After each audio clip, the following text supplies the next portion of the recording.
Parmi les leçons tirées des actes de Ponce Pilate, la plus frappante est sans conteste celle de la lâcheté morale devant la foule.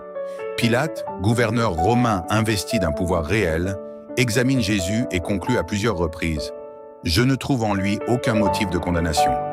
Jean chapitre 18, verset 38 et Jean 19, 4, 6. Il perçoit clairement l'innocence de l'accusé.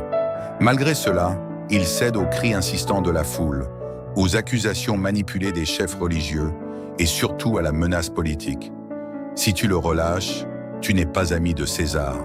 Jeanne 19, 12. Cette capitulation n'est pas due à un manque d'intelligence ou de preuves, mais à la peur de perdre sa position, son autorité et sa tranquillité. Pilate choisit la paix apparente au prix de la justice. Son geste célèbre du lavage des mains, Matthieu 27, 24, symbolise cette tentative vaine de se déresponsabiliser. Il croit pouvoir rejeter la faute sur les autres, mais l'histoire le juge co-responsable. Cette attitude reste un avertissement universel. Combien de fois dans la vie quotidienne, des personnes savent ce qui est juste, mais se taisent par crainte du conflit, du rejet social, de représailles professionnelles ou simplement du « qu'en dira-t-on ». La leçon de Pilate est claire. Connaître la vérité et ne pas la défendre par calcul ou par peur rend complice de l'injustice. Il n'existe pas de neutralité innocente face au mal.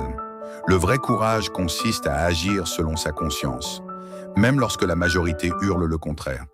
Pilate nous enseigne ainsi ce qu'il ne faut surtout pas faire, sacrifier sa droiture pour préserver son confort.